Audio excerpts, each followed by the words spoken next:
Menopause can make weight loss feel impossible, not to mention mood swings, hot flashes, and stress. I've been there, but what if I told you there's a simple, free, and effective way to tackle all of it, and it's as easy as putting one foot in front of the other? Today, I'm taking you on a walk with me to talk about why walking is such an important part of managing menopause and your weight. And stick around because I'll be sharing one simple thing that will instantly improve the effectiveness of your walks and prevent pain. It's a game changer. I teach my patients in the clinic every day. Let's get moving.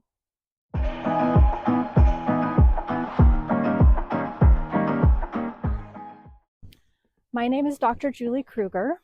I'm a licensed physical therapist and a certified health coach. And I've been on my own personal journey to manage menopause and weight loss. And I want to share what's been working for me. I'm here at this park, not too far from my house, which is one of the many places that I love to get out and walk. And believe it or not, this is actually the first snow we've had all winter. And I wanted to get out here and enjoy it while it lasts. I got really sick actually a few weeks ago, and I've been really missing my walks. So I'm excited to finally be back out here this week and thought this would be a perfect time to talk about the benefits of walking, especially in menopause, and share what my walking routine looks like. I probably don't have to tell you that menopause can slow down your metabolism, making it harder to lose weight. If you're in menopause, you already know that. But here's the good news. Walking, whether at a brisk pace or a leisurely stroll, is one of the simplest ways to boost your metabolism and support weight loss. Walking at any speed helps burn calories, it improves insulin sensitivity, and can help reduce that stubborn belly fat. And get this, research suggests that walking at a comfortable, moderate pace might actually be more effective for menopausal weight loss than intense workouts. Why? Because high-intensity exercise, when done too frequently, can spike cortisol levels, making it even harder to lose weight. A slower-paced walk might not burn as many calories up front, but it doesn't trigger that stress response, making it a more sustainable option for long-term weight loss. Plus, lower impact movement is just easier on your joints, and if you want to burn more calories, you can simply walk a little longer instead of pushing your body harder. And the best part, you don't need fancy equipment or a gym membership, just a good pair of shoes and a commitment to yourself and your health. If you already have a good walking routine, do you prefer brisk walks or a more relaxed pace? Let me know in the comments. I know for me, walking has been huge in managing my menopause symptoms. Even though I struggled with weight gain in perimenopause and menopause, I know it would have been much worse without my walking routine. Since I started my GLP-1 weight loss journey, I've been even more motivated, walking farther, more frequently, to help boost my progress. And let me tell you, after missing my walks for a few weeks while I was sick, I realized just how much walking was helping my body in other ways too. Speaking of other benefits, hot flashes, night sweats, muscle and joint pain.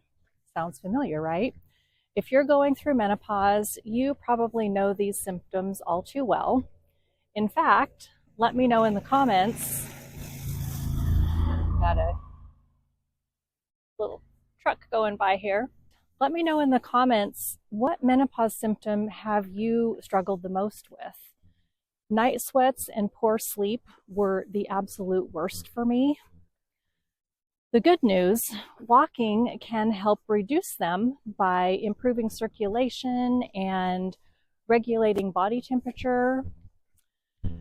Better blood flow means better muscle hydration, strength, and flexibility. And when it comes to joint pain, walking is like giving your joints a dose of WD-40. And here's why. Walking stimulates production of synovial fluid, which lubricates your joints and helps them move more smoothly. It protects your cartilage from breaking down.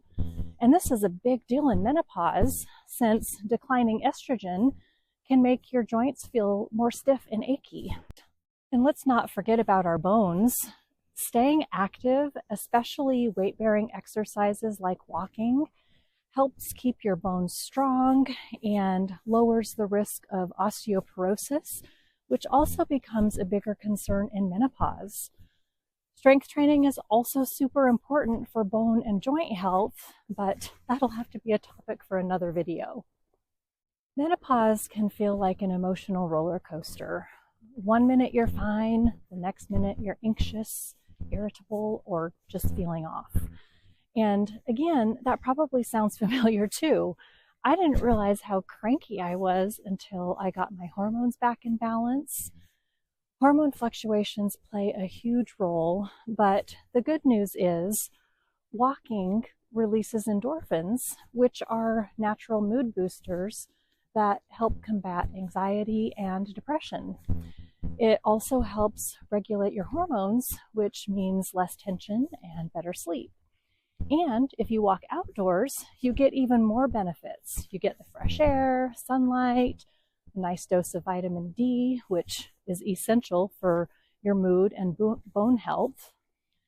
As a physical therapist, I absolutely love helping my patients, but the long clinic days can be stressful, especially with all the administrative tasks that come with working in healthcare. Taking a walk on my lunch break gives me a much needed reset after a full morning and an energy boost so I can show up as my best self for my afternoon patients. No matter how busy life gets, I always feel better after a walk. So what does my walking routine look like? I usually get out for a walk on my lunch break 4 days a week, rain or shine or snow. There's a really nice park right across the street from my work that I love because it has a mix of paved paths, bark trails, and open grassy areas, so I can switch things up depending on how I feel that day. Plus, there's always something going on, kids playing, dogs running, in the off-leash area, people on the courts or fields. It makes the walk more enjoyable, especially in the warmer months. I just am a little more entertained. Living in the Northwest, I'm no stranger to rain, but I don't let that stop me. I'd miss out on walking for 8 months out of the year. So I just bundle up. I've got my rain boots, heavy coat. Today I've got my snow boots on. If it's really cold, sometimes I'll just walk at the mall in the evening time or hop on my treadmill at home, but I always prefer being outside when I can. On my days off, I love walking in my neighborhood or sometimes along a beautiful river path I have close by my home. So let me know, where's your favorite place to walk? Do you prefer trails, parks, maybe the track at a local school, or do you like the treadmill? And what do you do when the weather isn't great? Let's swap some ideas in the comments. Real quick, I want to share my top 5 tips for a consistent walking routine. Number 1, pick a walking path you enjoy and feel safe on, but don't be afraid to switch it up to keep things interesting. Number 2, I would say vary your terrain. Walking on hills challenges your muscles. Walking on uneven paths like the bark trails or grass helps improve your balance. Number 3, aim for consistency over intensity. I usually walk 30 to 45 minutes a day, 5 to 6 times a week, but even a 10-minute walk can make a difference if that's all you have time for. Number 4, set yourself a step goal. I aim for 7,500 to 10,000 steps per day, And getting outside for a walk makes that so much easier. And then number 5, find your pace. Most days I like to walk at a comfortable, stress-free pace where I can still hold a conversation without getting too sweaty, especially on my work days. A couple of times a week, I will push myself a little bit more to help improve my fitness, but overall walking is about feeling good, not drained. Okay, now for the tip I promised you. This one adjustment could completely change how you feel during and after your walks. That one simple thing is to lead with your core. So what does that mean? Most people walk by leading with their head and shoulders, which puts their hips in a slightly flexed forward position.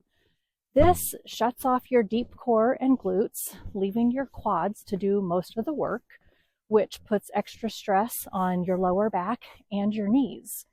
But good posture matters, especially when you're walking. So next time you head out for a walk, straighten up through your hips and lower back. Keep your shoulders back and your head over your shoulders, and let your core lead the way. When you do this, your deep core muscles will activate almost automatically, and your glutes will fire with every single step, helping propel you forward with ease. Okay. As a physical therapist, I see weak core and glute muscles leading to so many pain and mobility issues. But by simply leading with your core, you'll not only get more out of your walks, but you'll also strengthen these key muscles, reducing your risk of pain and injury in the long run. So give it a try and let me know how it goes. Walking is really one of the simplest and most powerful ways to support your body through menopause. It's easy, effective, and totally free. And the benefits are huge. I'd love to hear from you. Tell me, how often do you walk and what helps you stay consistent? Go ahead and let me know in the comments below and let's chat about it. If any of this helped you, hit like and subscribe for more menopause and weight loss tips. And if you want to know more about my weight loss journey on GLP-1, check out this video. I'll link it here on the screen. Also, I'll be sharing my full strength training routine soon, so stay tuned for that. But let's get out there and walk our way to a healthier menopause. I'll see you next time.